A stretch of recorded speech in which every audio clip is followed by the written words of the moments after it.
Well, I've got 100 subscribers, so it's time for an AMA.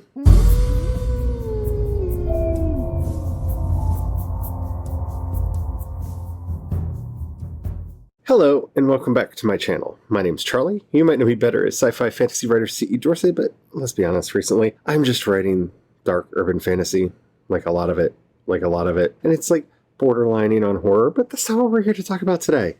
We're here to answer your questions. So I hit 100 subs and put it out there to get you all to give me some questions so that I could answer them on this AMA. Because that's the tradition that I was told.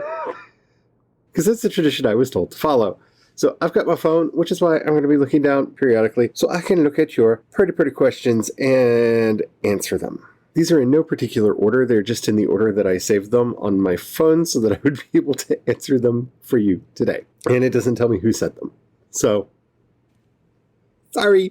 Hopefully you hear your question and you know who you are. What is your favorite part of writing? It depends on how specific you want me to get.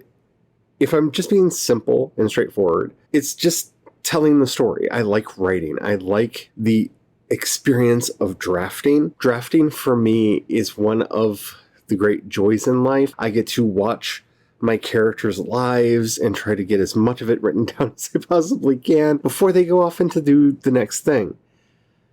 Beyond that, if I'm going to be more specific, I like writing action scenes. I really like writing action sequences to the point where I had to wean myself off of writing action scenes because I have a couple books that they're boring because they're just action scenes, and so I just shelved them in hopes that maybe one day I will get back to them and they will have a plot. I really like writing action sequences, which has also caused me to write a lot of dance sequences in some stories because I like writing dance sequences as an form of an action scene, because I think when you're dancing with a partner, it's basically combat on the dance floor, but I grew up in the clubs, so that's just the way I feel about it. I'm going to need to put my glasses on if I'm going to continue to read these. So, there. What is your favorite aspect or characteristic about yourself? With the exception of right now, because I need to shave my neck, because the neck hair it gets all scraggly.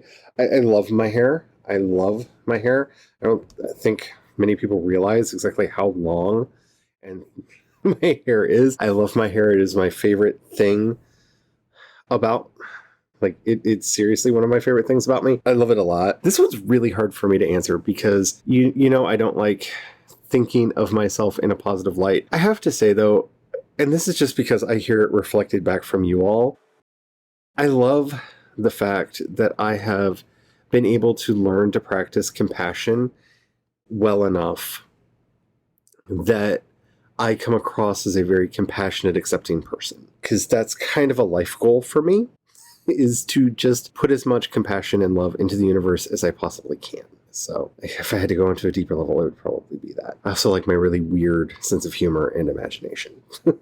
What is your favorite animal?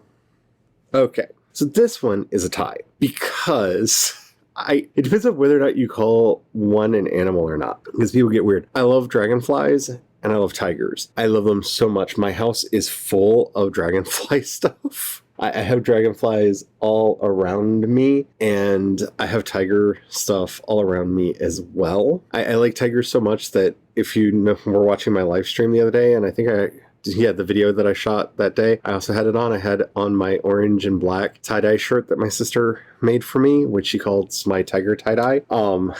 This is also one of the tie-dye shirts my sister made for me. But I love tigers. I've always loved tigers. I think that they are brilliant, noble, strong creatures that I would never want to meet in reality because they would eat me. But I think they are beautiful, and I absolutely adore looking at them. The same with dragonflies. I think dragonflies are amazing. They're extremely useful. They eat insects. They eat mosquitoes. And I hate mosquitoes because I'm allergic.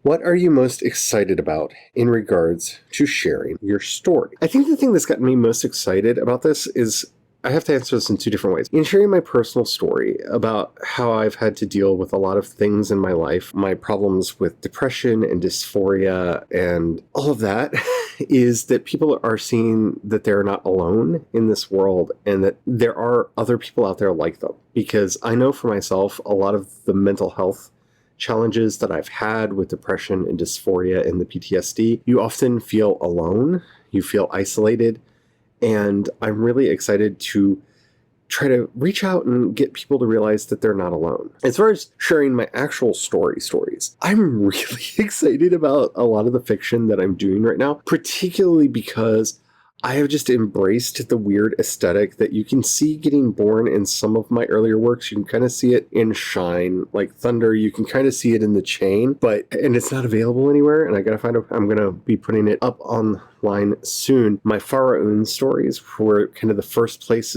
where I really dipped my toe into the crazy well and let my freak flag fly. And I'm really excited to be able to do more of that and to share more of just the weirdness, because I've discovered over the years that people kind of like the weird stuff in my fiction.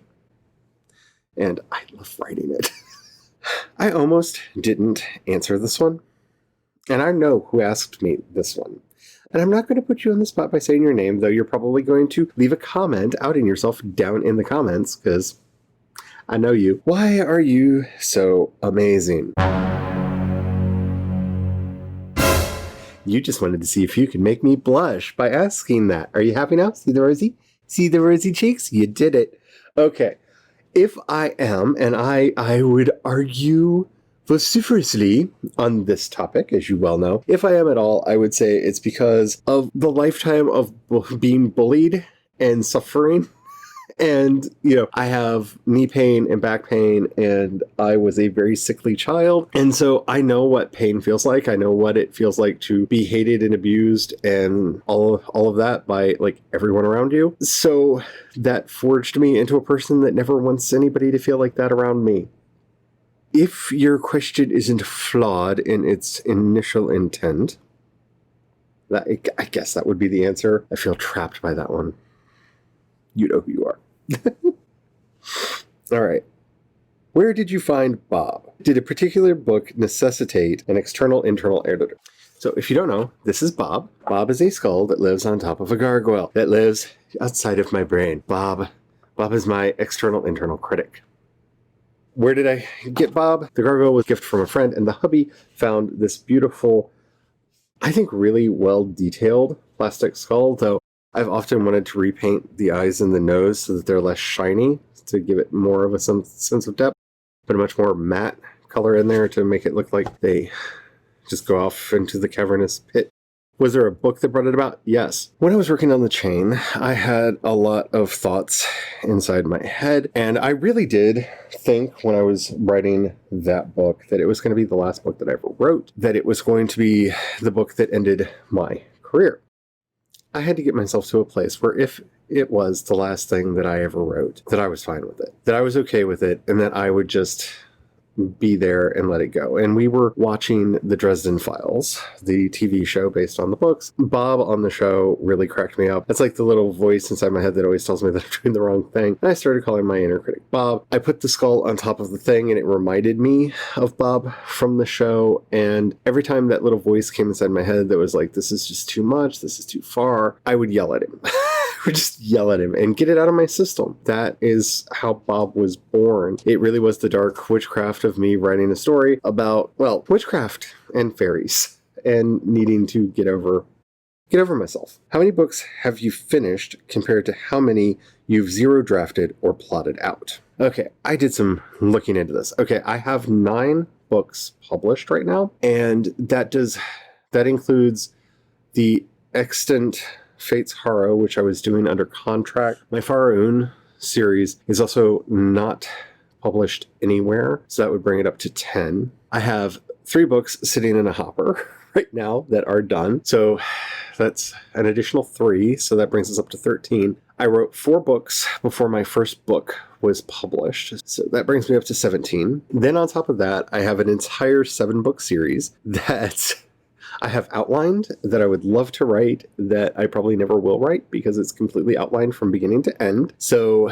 and I mean completely outlined from beginning to end. It's an epic space opera with love and death and fighting and war. That would be another 7 on top of that. So that would be 24. And then I counted in draft form in various folders that I had another 6. So we'll say 30. We'll say that I have 30 books in total. Only 9 of them are available for people to read. So yeah, about 30. What genres, subgenres, do you feel are underrated and deserve more love? Some of my favorite genres are, I love Magipunk, and I've really been playing around with Magipunk in a lot of ways, and I don't know if the stuff that I'm working on would be considered Magipunk, but I am an absolute fan of the genre. Magipunk is basically a world where magic is the all-in-all, kind of. It's hard to explain, but it's one of those unfortunate genres that you know it when you see it, and I'm a huge fan of stuff that fits into this category. So, like, everything is magical, and kind of magical to the extreme. My space opera that I'm working on is actually planned to be a Magipunk space opera, because why not? That just sounds like a bunch of fun.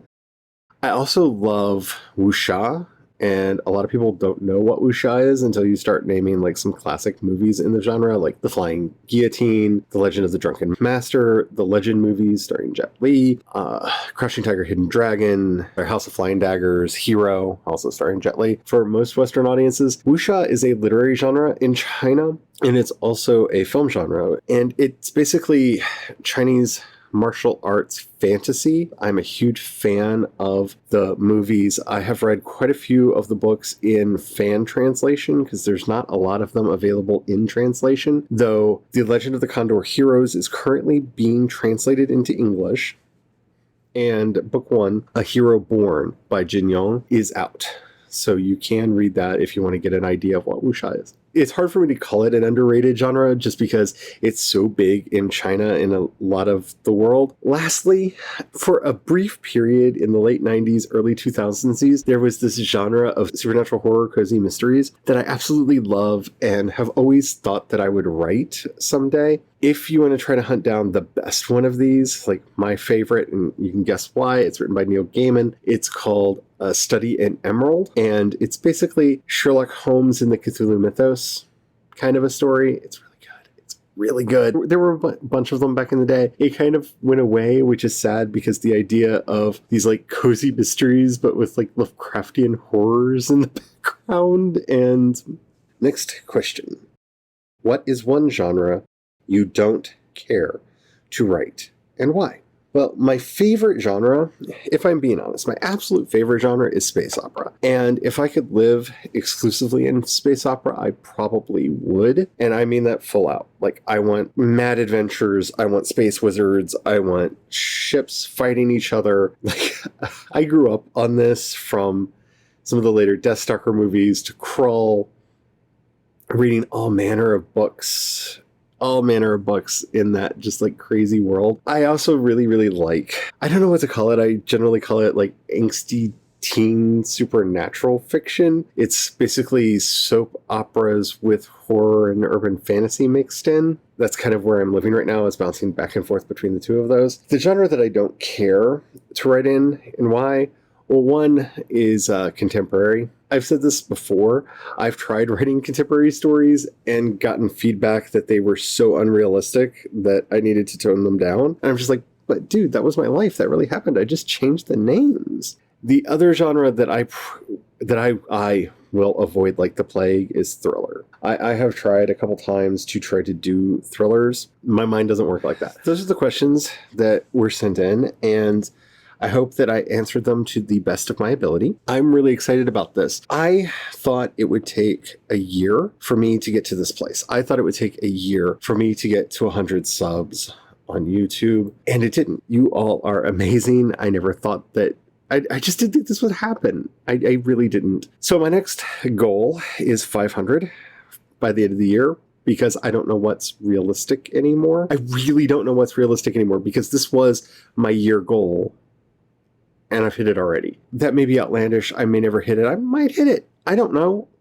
I really don't know what's realistic anymore. I'm going to try to build the channel up. I'm going to keep plugging away on the podcast. I'm going to keep plugging away on the book. So thank you all. Thank you all so much for everything, for all your support. You all mean the world to me. I would like to end this. I would like to thank my latest patrons over on Patreon, Lauren and Eva. Your support means the world to me. Much love. If you, I'm terrible at this part, if you would like to join my Patreon or give me a one-time donation on Ko-fi, the links are in the doobly-doo down below. And thank you. I feel weird asking, but yeah. And don't forget to like and subscribe and all that if you haven't, because that would be really nice too. Check out my podcast. Season 4 is going, and it's going really strong. And don't forget, before we leave, things have not changed. We need to continue letting our voice be heard to those who are in power. Black Lives Matter. Black Trans Lives Matter. Say her name. Do whatever you can in your jurisdiction to try to bring about change. We have to change. We have to change everything. And until next time, don't forget to have the fun. Bye.